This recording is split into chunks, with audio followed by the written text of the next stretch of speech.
económico, político, social y cultural.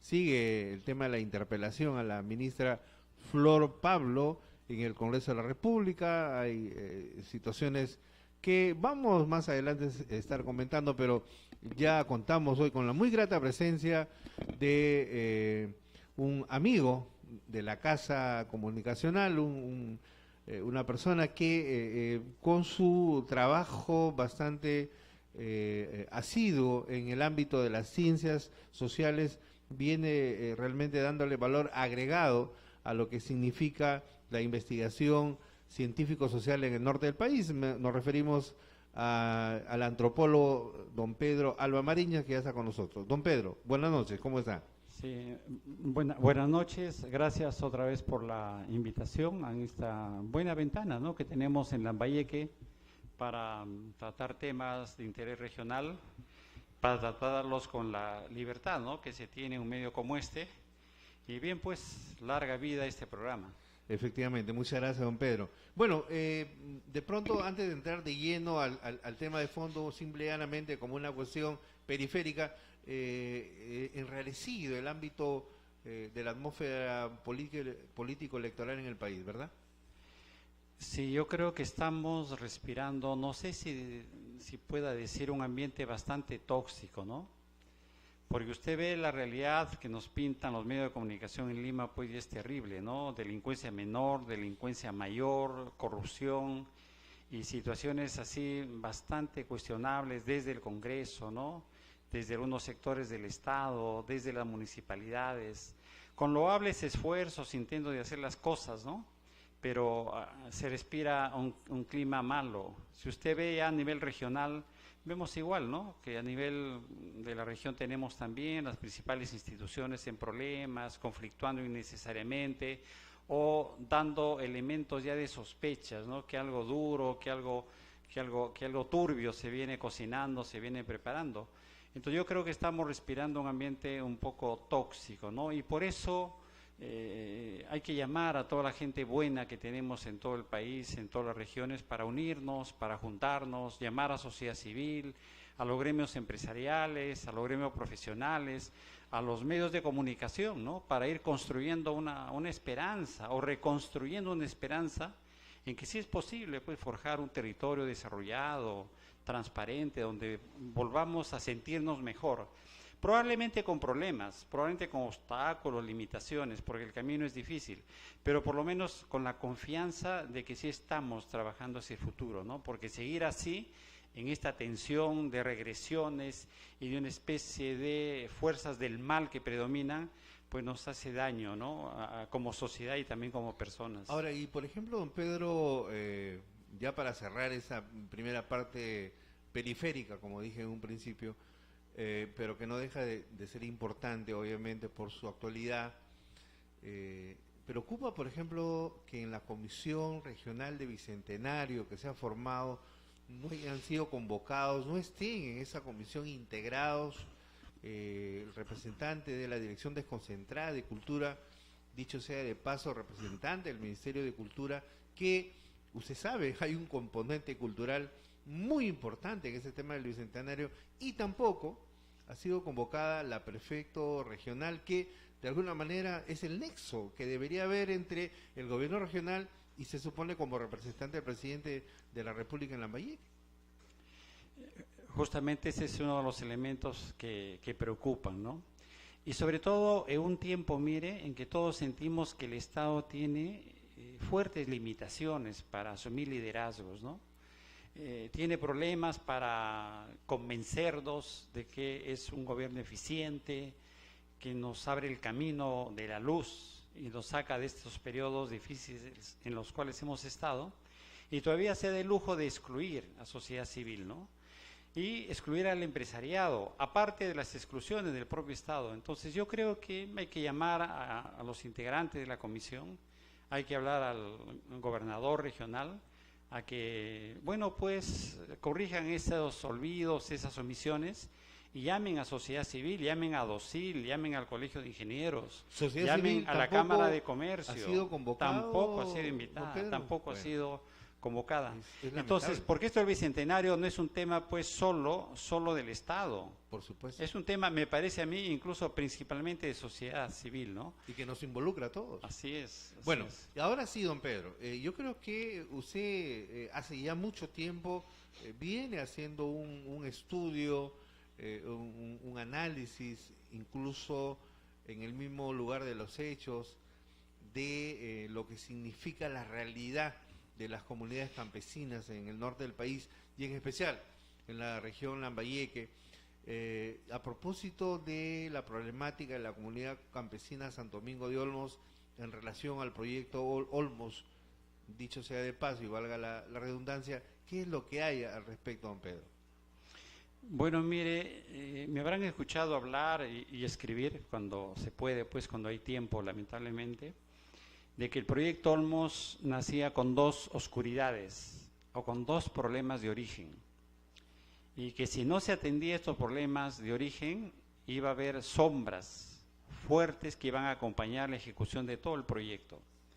No nos hicieron caso, pensaban que eso iba a pasar, y sin embargo hay cosas que no pasan. Los pecados capitales que se cometen pues no pasan.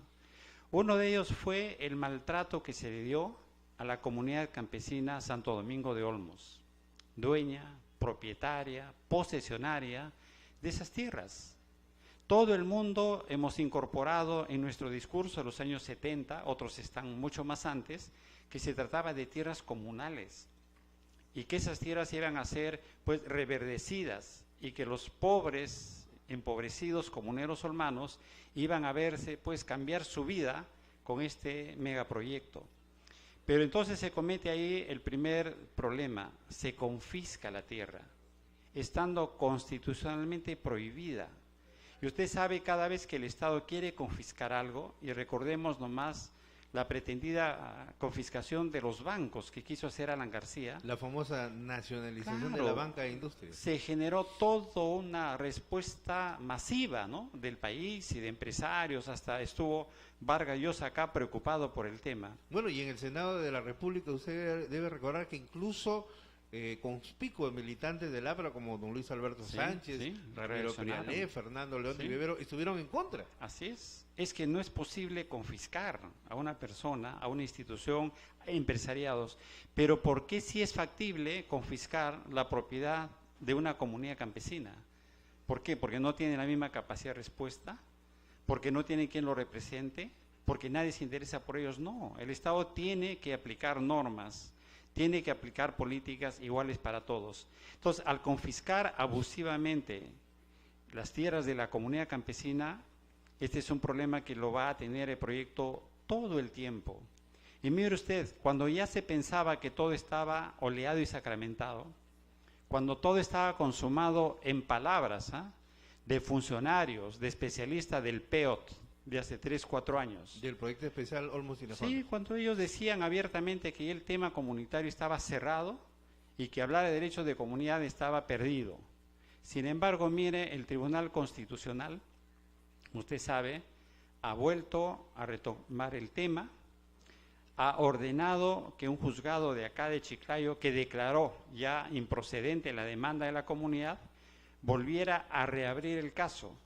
Y justamente en la mañana de hoy, el doctor Hugo Lamadrid Ibáñez, que es el abanderado de esta causa en el plano judicial, ha estado sustentando los derechos, los argumentos por los cuales el Estado debe reconocer los derechos de la comunidad campesina y proceder a corregir en 2 puntos.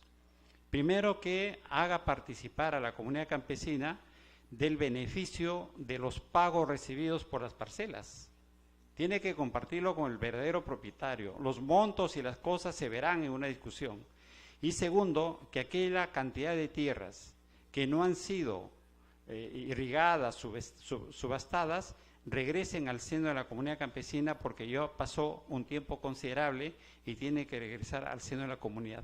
Se abre entonces, mire, en el plano jurídico, la posibilidad para que la comunidad vuelva a recordar al Estado que ha cometido ahí no digamos un delito, una omisión grave de un derecho, y que tiene que sentarse ahora en los tribunales a conversar con la comunidad campesina. Ahora, justamente me preguntaba don Pedro, mientras usted hilvanaba y sostenía este tema tan delicado, que todavía es un tema pendiente con la comunidad campesina Santo Domingo de Olmos, si es factible en el país que se mancille un derecho que tiene que ver dentro de lo que es el derecho positivo, dentro de incluso el derecho consuetudinario, el famoso uti possidetis y tantas cosas que como sociedad civil conocemos, pero sin embargo, a pesar de eso, se ha dado.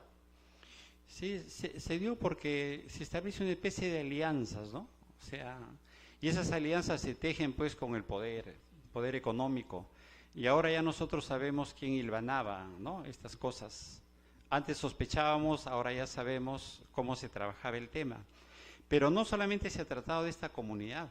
Mire, tiempo atrás, las comunidades campesinas de Chepén, de Jequetepeque, en La Libertad, limítrofes con el departamento de Lambayeque, la comunidad campesina de San Pedro de Lagunas y San Francisco de Mocupe, fueron víctimas de algo parecido.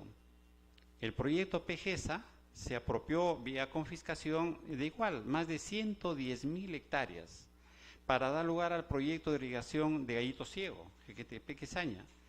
Y ahí también tenemos un antecedente negativo porque igual se burló los derechos de comunidades campesinas para hacerla del Estado y luego cuando se irrigaron esas tierras se las subastaron igual a propietarios y ahora tenemos ahí ocupando varias decenas de miles de hectáreas comunales a la empresa Cerro Prieto.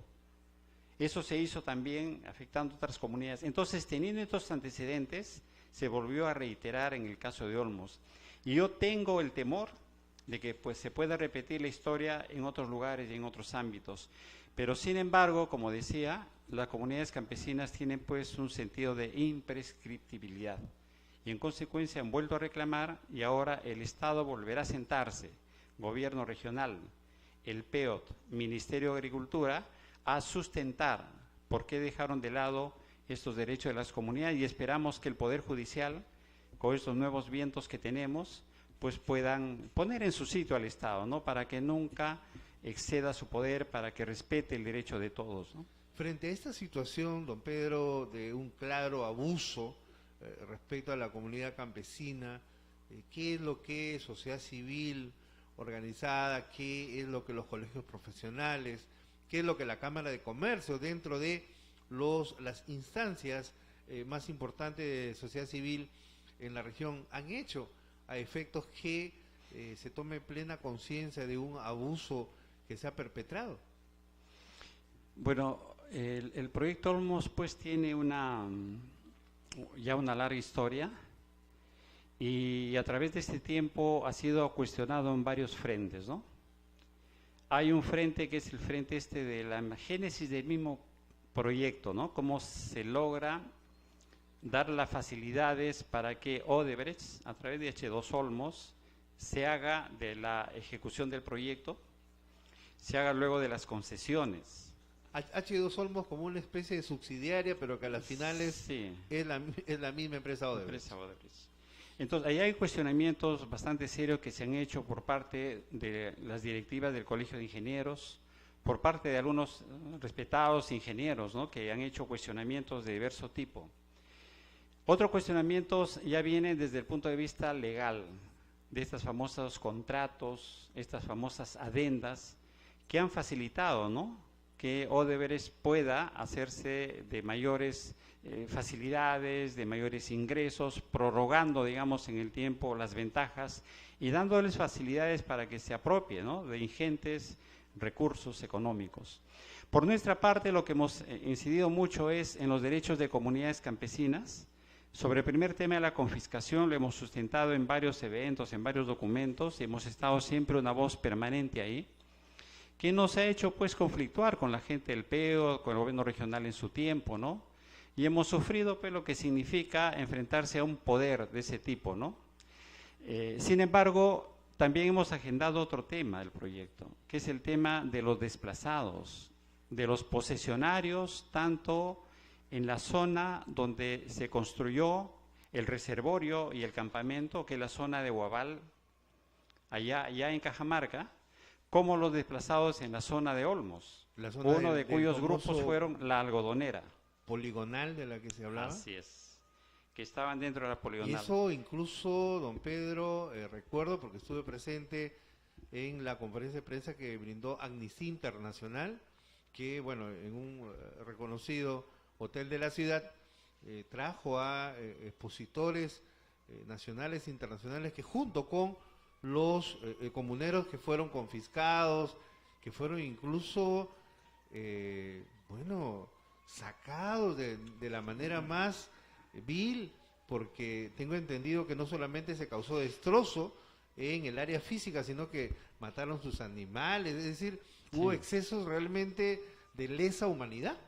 Sí, yo creo que ahí el Estado se comportó de una manera bastante ruin, ¿no? Especialmente el PEOT, con comuneros que tenían muchas dificultades, muchas limitaciones para asumir su defensa. Gente muy humilde. Y fueron simplemente sacados de manera violenta y mal compensados.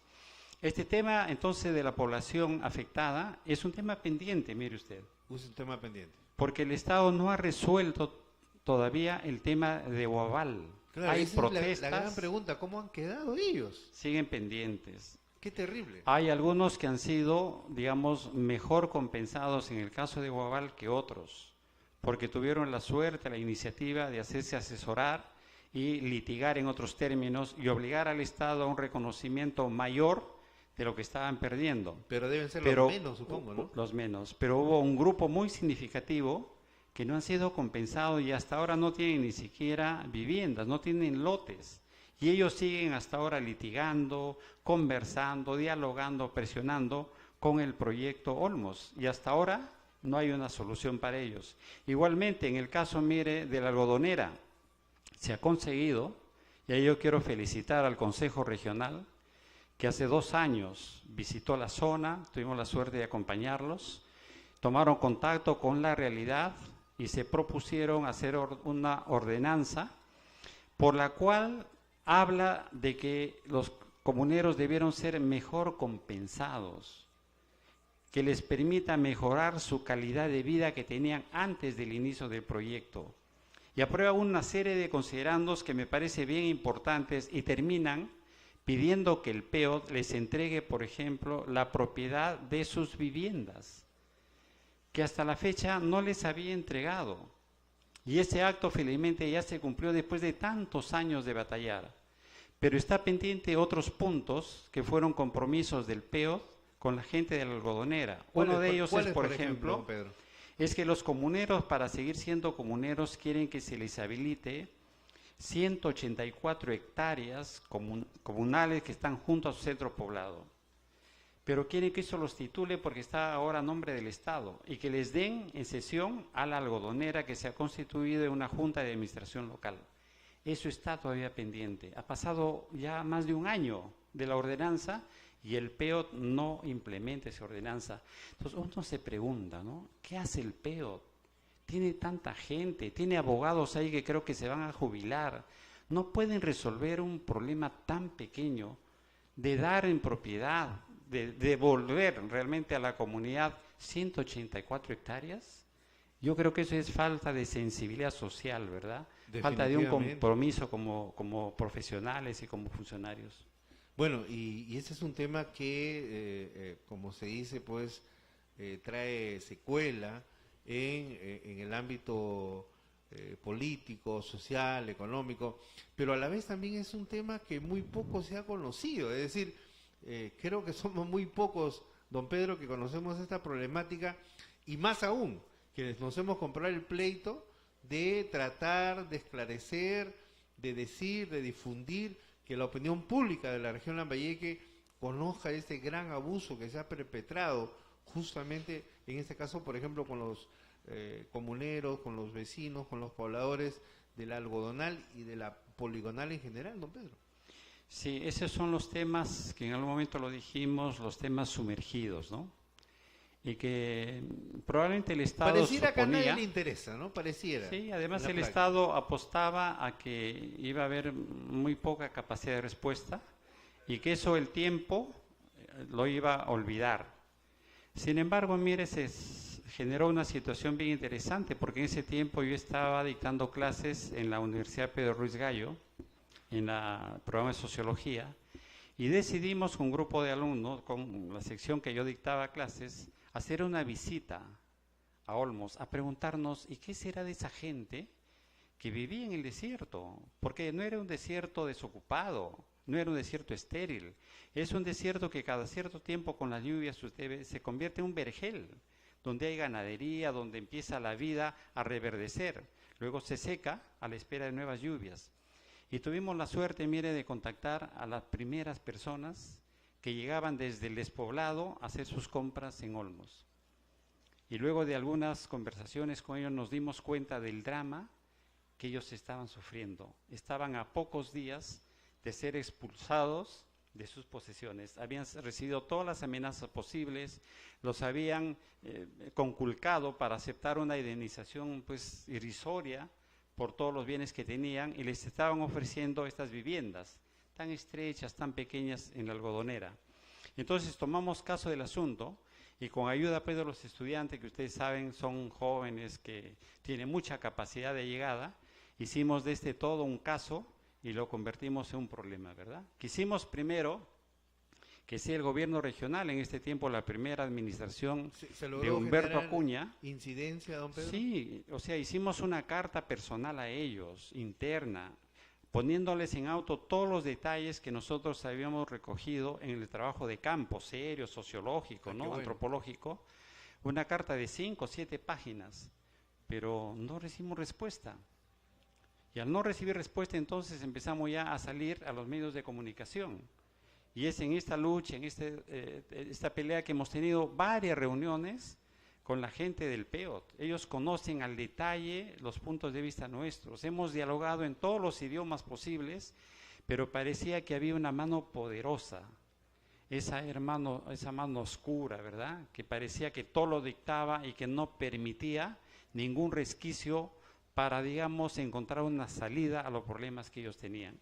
Entonces se vino a la subasta, cuando todavía había la posibilidad, mire usted, de que el proyecto Olmos dijera, separamos 1000 hectáreas, de estas 7000 que no se vendieron, 1000 las compramos nosotros para darles a estos comuneros que lo estamos botando de sus posesiones, para que mantengan su condición de comuneros, de gente dedicada a la ganadería, y para que no sean expulsados de su territorio, a la nada.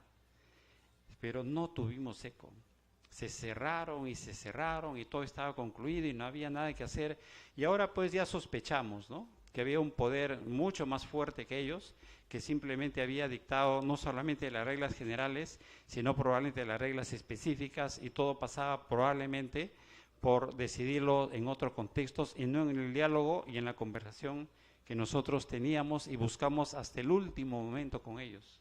Ahora, es de suponer, don Pedro, que esa mano invisible, pero a la vez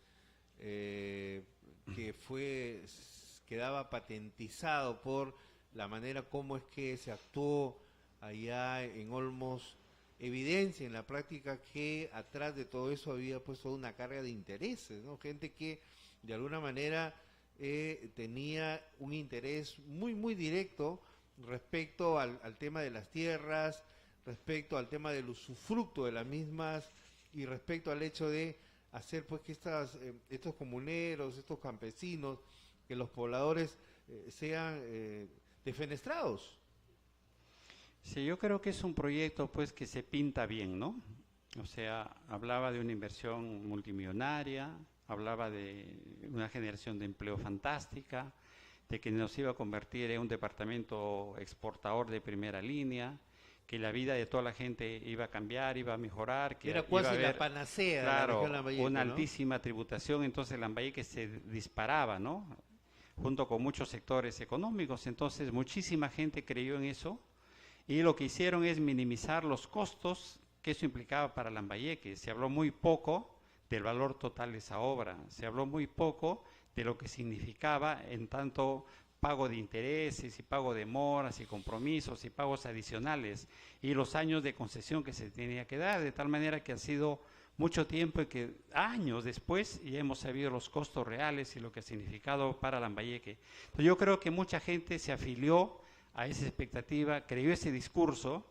Yo recuerdo muy bien a muchos especialistas del PEO, ¿no? Realmente contándonos cuentos. Por ejemplo, recuerdo a uno de ellos que en pleno colegio de ingenieros decía, cada hectárea en Olmos va a tener un promedio de 2 trabajadores estables, 4 temporales, aparte del comercio, etcétera. Vamos a tener entonces 300 a 400.000 empleos formales allá. Entonces, claro, uno que escucha con tanta convicción a la gente, pues cree, ¿no? Y dice, bueno, pues hay costos que hay que sufrirlos, alguna gente vamos a sacarla, pero lo que ganamos es 10, 20 veces más, entonces como que vale la pena.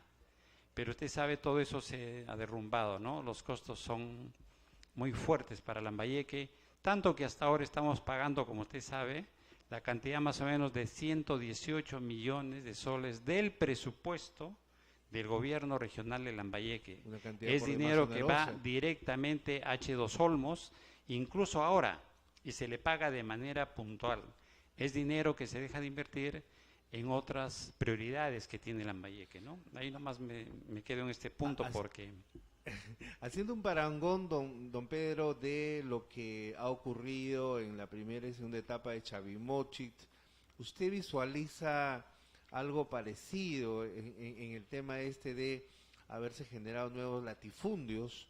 Porque lo que existe ahora justamente en Chavimochic es eso, latifundios, hay nuevos hacendados, por así decirlo, nuevos señores feudales que a través de grupos económicos, familias económicas, se han apoderado de todo el usufructo de Chao, Virú, Moche y lo que será Chicama en la tercera etapa. ¿Ese es el futuro que le espera a Olmos? Mire, a mí me parece que el desarrollo que estamos teniendo en el Perú lo podemos calificar como una visión colonial. Netamente. O sea, nosotros seguimos pensando que solamente los extranjeros, que solamente el gran capital, que solamente el foráneo, que viene con nuevas técnicas, tecnologías y todo, puede generar desarrollo. Y desconfiamos absolutamente de los actores locales y territoriales. No creemos en nuestra gente. No creemos que un campesino, no creemos que un propietario mediano, no creemos que un lambayecano, que un peruano pueda generar desarrollo. En consecuencia, no apostamos por ello. Y hacemos entonces proyectos diseñados para excluirlos desde el saque. Y establecemos medidas y establecemos acuerdos para dejarlos fuera de carrera. Por ejemplo, dividir el proyecto Olmos en los famosos megalotes. ¿Qué significa? ¿Lotes de 1.000 hectáreas?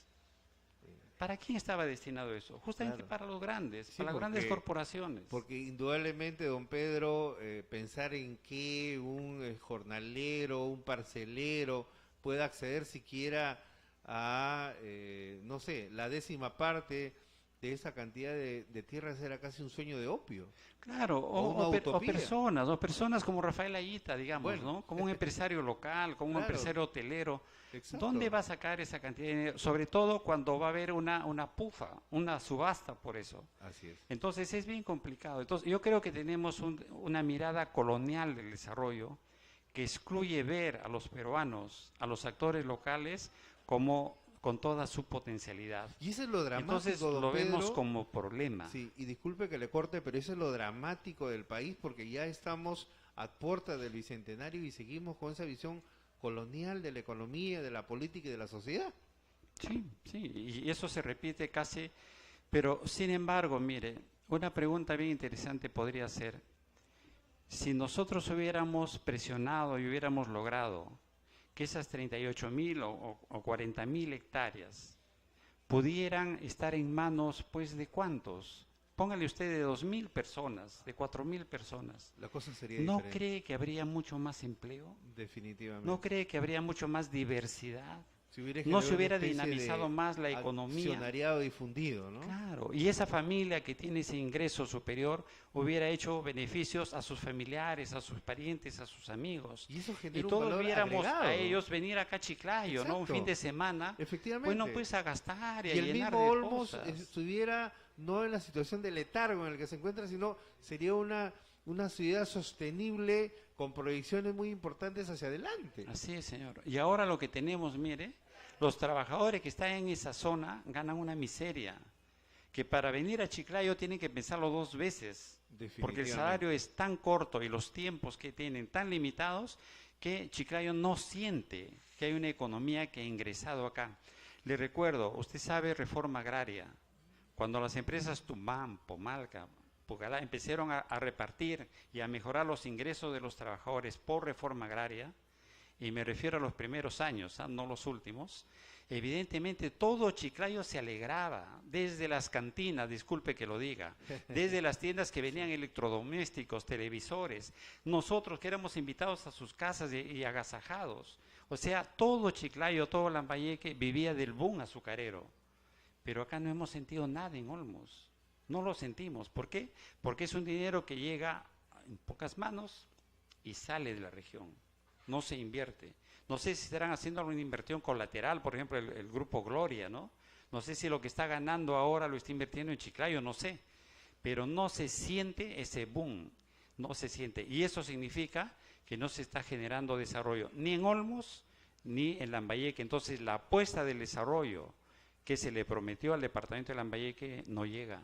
Todavía no llega y probablemente no llegará. Y como se dice, don Pedro, tras cuernos palos, porque encima que los caseríos de Olmos, que son realmente bastante numerosos, no tienen la infraestructura primaria, elemental, el saneamiento básico de agua, desagüe, por ejemplo, entre otras cosas, pero sin embargo ya se estaba proponiendo la construcción de la nueva ciudad de Olmos. No, rimbombantemente llamada la ciudad Shuton. No, y eso ya está decidido, y eso ya se ha invertido gran cantidad del presupuesto. Creo que 500 millones de dólares es lo que el Estado tenía que dar para iniciar eso, ¿no? Sí, ya ha dado gran cantidad de eso. Pero mire, ese es un presupuesto que se lo carga igual al presupuesto del gobierno regional de Lambayeque. Sino que el gobierno regional de Lambayeque en su momento renunció a la ejecución de la obra para dárselo al Ministerio de Vivienda.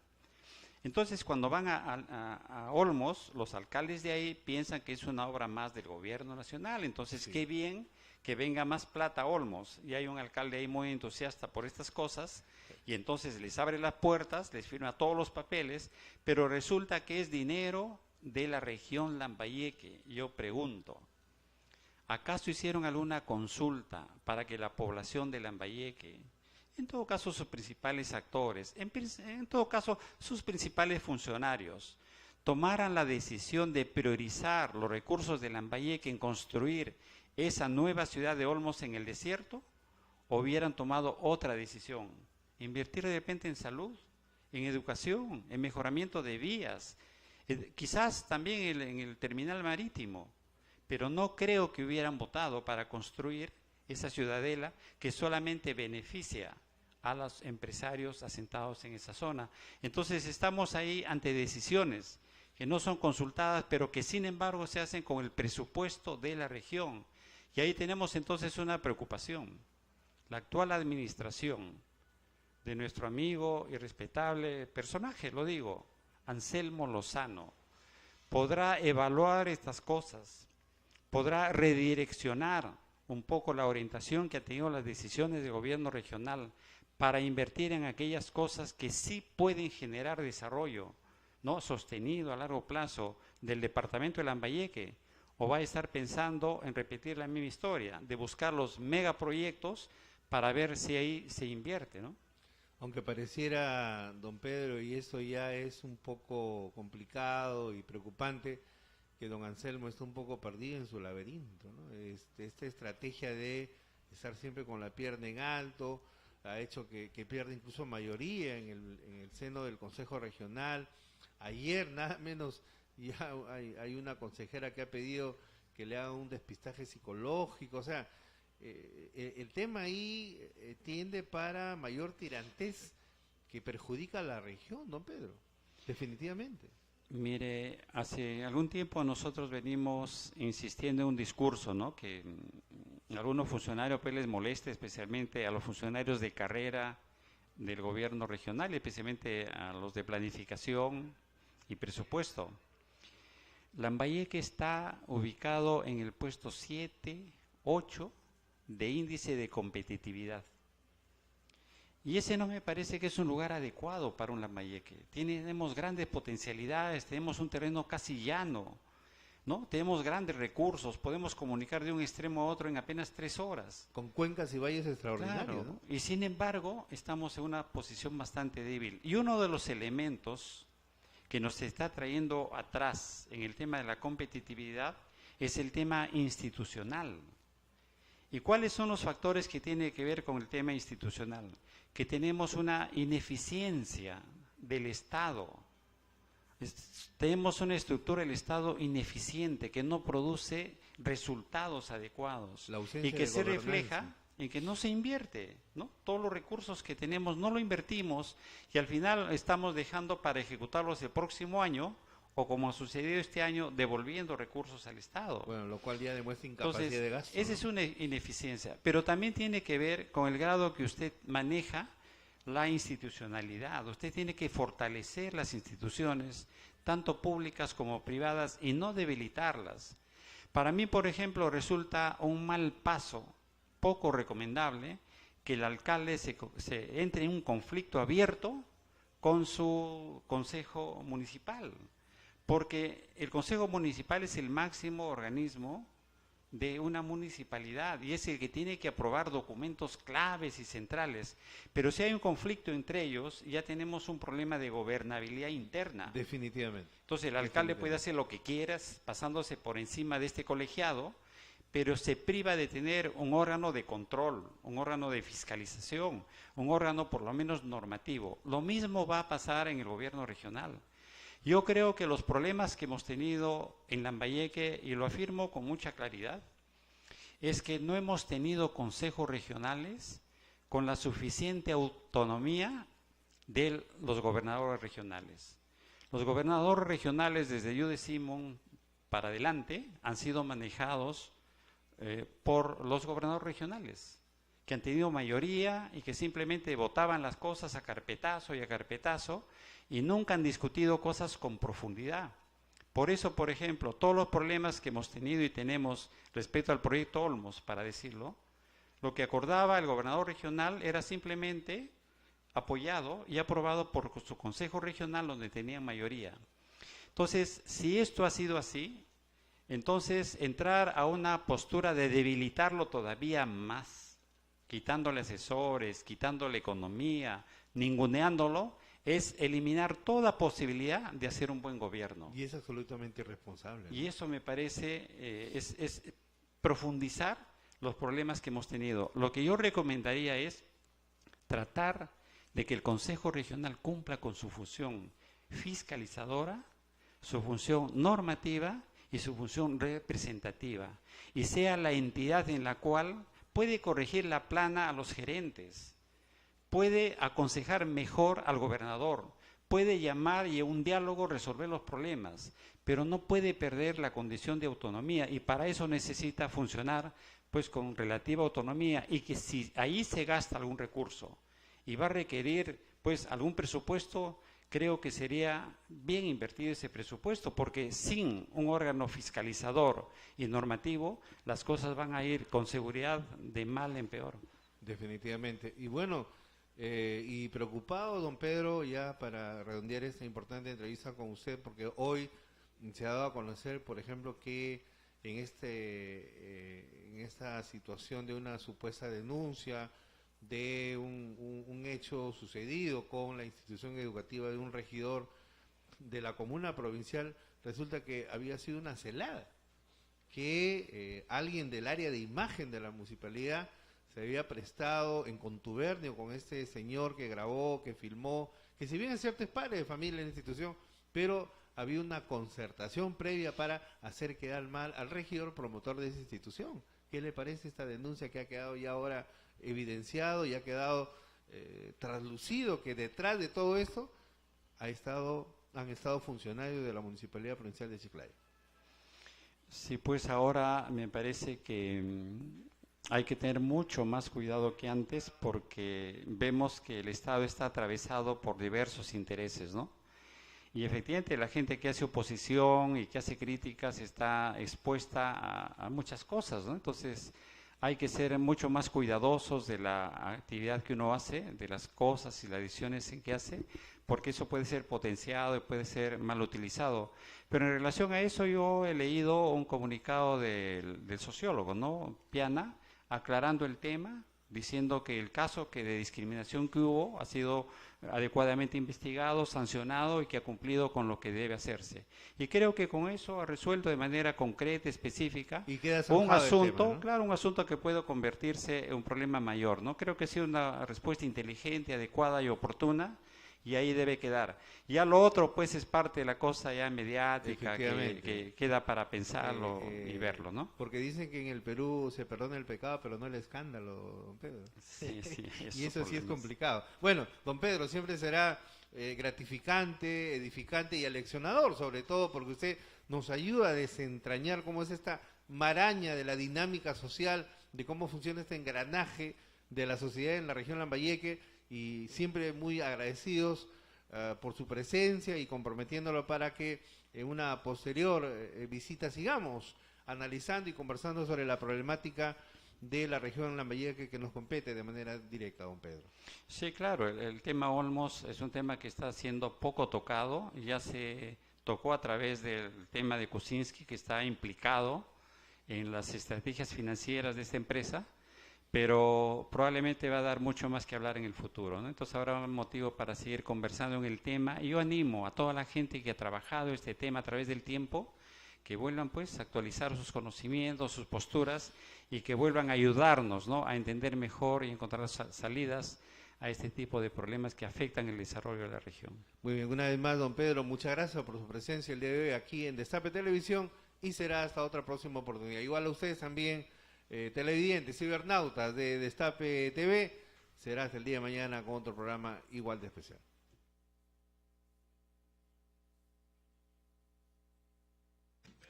El